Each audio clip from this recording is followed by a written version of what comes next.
Good day, class.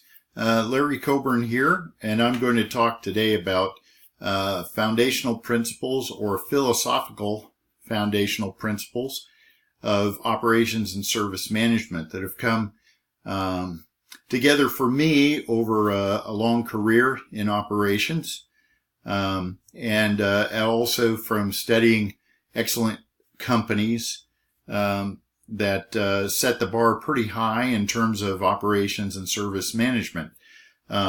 Most notable of those companies is Toyota. So I'll have a little bit to say about them towards the end of this presentation. I've grouped 6 philosophical foundational principles together into 3 parts. So I'll spend a little time on those in this presentation. The first 2 are customer value and process thinking, which is about flowing value to customers. And again, we may not think about ourselves as having customers if we're in a church or a nonprofit organization. But in fact, you still have people who receive value from what your organization does. And so I would just ask you to think about considering them under this moniker of customers. If you think about them in that way, then much of what we're talking about in terms of operations and service management will be applicable. You just may not be used to the vocabulary. The second thing is, second group is about standardization and continuous improvement. And those are kind of maybe strange bedfellows, but if you start thinking about them, but it's important that we think about them together. And then the last 2 is about logical problem solving and respect for people. And again, though, you might not think that those belong together necessarily, but I'll try my best to make a case for how they fit. So first of all, customer value and process. John Shook, who's someone you might want to do a Google search on. But John Shook famously said, wherever there is a product or service for a customer, there is a value stream that creates it and delivers it. And the challenge lies in seeing that value stream. So, for example, my favorite example, we're sitting at the coffee shop and we're enjoying our favorite cup of coffee. But behind that cup of coffee is a whole value stream that goes all the way back to the coffee plantation and beans on the tree. And all the different functions that have to happen form a kind of value stream that go from raw coffee bean to delicious cup of coffee in front of Larry. And the topics of this course that we'll be spending time on in future weeks, forecasting, planning, scheduling, capacity management, inventory management, really have to do with that value stream and orchestrating that value stream to create the value for the customer. And just give a second example, something not quite so tangible of a product. I'm a consultant, and so I have consultation sessions with my client in which I deliver tremendous amounts of value in terms of insights, in terms of training. And when I do that, it's kind of like the cup of coffee. We might not think about all that's gone into making that possible. But you can go all the way back to looking at my available time. Maybe that should also look at my experiences, and my learning, my ongoing learning. What books am I reading? What, things am I learning from interacting with other clients that I can bring? And so there's a whole value stream there that still has to have forecasting, planning, scheduling, capacity management, and inventory management to deliver a service. The form and format of those would be quite different than the coffee bean becoming a cup of coffee, but there's still a value stream process there. So that's that thinking about process and thinking about the customers, very fundamental to what we're doing in operations and service management. There's also this idea of standardization and continuous improvement.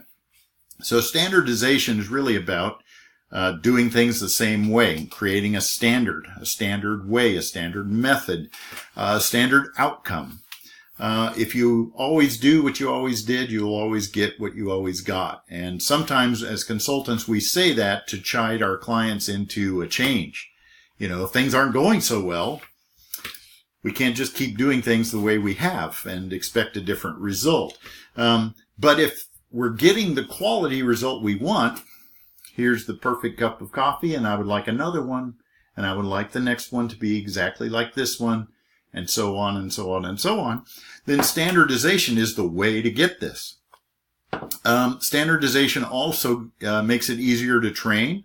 So if I'm going to teach you how to make this cup of coffee just the way Larry likes it, if I'm random in how I do it every time, I'm probably not going to get the same result, but also it's going to be a lot harder for someone else to learn how to do it. And then thirdly, the way standardization glues together with improvement is that standardization becomes a kind of foundation upon which we can build something better. If something is stable and consistent, a process, we can watch that process, we can study that process, because it's the same over and over and over. Then we can learn, break it down, look for opportunities to improve that process. If it's very random, then when I look at it in the morning, and then when I look at it in the afternoon, or when I look at it, then you go look at it, then someone else goes and looks at it. We all saw different things. We're going to have a real hard time coming up with a way to improve it. We often look at it this way. Standardizing stabilizes things, creates a very stable, repeatable process. So stability, according to the American Heritage Dictionary, is the condition of being stable or resistant to change. Okay? It doesn't vary. It happens the same way every time. No change. Improvement, on the other hand, is all about change. Change, a change, a change that improves. So what happens if we have stability with no improvement? What word do you think of? And what word do you think of if we have improvement without stability? Well, the words I think of, stability without improvement, is stagnation. And so as a consultant, I'm like, well, your very standardized processes may be winning the game today, but they won't win the game in the future because people will come along and improve on that, and you'll be left behind. You'll be stagnating. Improvement without stability, however, is chaos. It's random, it's weird, and we're trying to make it better, and we have no way to get started.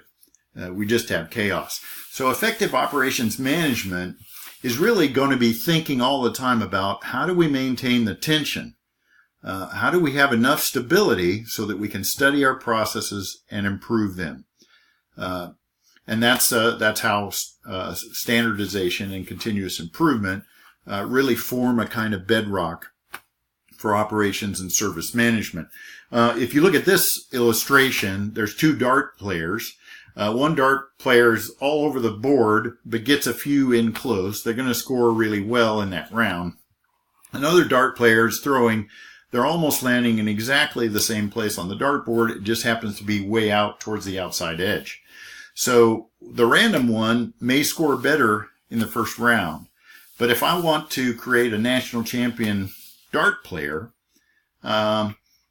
I want to start with the one that's throwing in the same place every time. They have a very consistent throw. It's going always the same place. There's nothing random about what they're doing. Now we can make adjustments to their aim so that that very consistent throwing hits the center of the target. It's going to be much more difficult for the random one for us to make improvements because we never know what's going to happen when they throw the dart. Okay, when we get to the last two topics, logical problem solving and respect for people, we've already spent some time introducing you to this 4 modes logical thinking pattern. It's usually thought of in the sense of problem solving, but we might have to expand our definition of what problem solving is to include strategies, to include all kinds of things that are really seizing new opportunities. We don't often think of those as a problem, because that's kind of a negative word, but it's the same proposition. We have a situation. We want it to be a different situation. So we use that logical flow. And when we think about Toyota as an example of operational excellence, they have some principles. So in the mid-90s, Spear and Bowen wrote an article for Harvard Business Review. You might be able to get your hands on a copy of that. It's really excellent reading. The article is actually titled "The DNA of the Toyota Production System." It's an older article, but Harvard Business Review.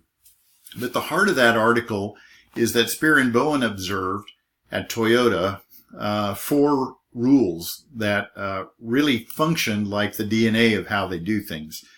The first rule is all work must be highly specified as to content, sequence, timing, and outcome. That's the standardization rule. Highly specified work. What is the work? What's supposed to happen in what sequence and what timing, and what is the result? How do I know the work is done right? The second 2 rules really have to do with this customer idea, that everybody that you do something for in the process of the value stream is in a sense an internal customer. If I pick the coffee beans off the tree and give them to you for drying, you're my customer. And so I think about, I'm the supplier, you're the customer. Even though you're not the ultimate customer who's going to drink the coffee, internally in the process, we have a number of different supplier-customer relationships. And in Toyota, they want them to be very direct. So I don't have a committee that I go through or a bunch of different intermediaries. I'm as direct as I can be to my next customer in the process. The third thing is about the pathway, the process flow. For materials and information should be simple as possible, and as direct as possible. And then the fourth thing really is to my point about problem solving in people. At Toyota, we solve problems using the scientific method under the guidance of a teacher at the lowest possible level in the organization. What they mean by that is closest to the work. So people closest to the work do the problem solving, and they have support and guidance from a teacher, which is usually their leader, their team leader, their group leader, their boss, if you will. And they use the scientific method, which in brief, the scientific method, for a lot of us non-science people, is that 4 modes logical thinking pattern, where we're applying some observation, some reasoning, developing a hypothesis as to why things are happening and what would change them. Then we do the experiment by implementing our action plan, and then we check to see what happened and what can we learn from that. Is our hypothesis right? Is it wrong? Is it sort of right, sort of wrong? What can we learn, and can we keep experimenting so that we learn and we grow? So if you understand the scientific method, this 4 modes logical pattern should make sense to you.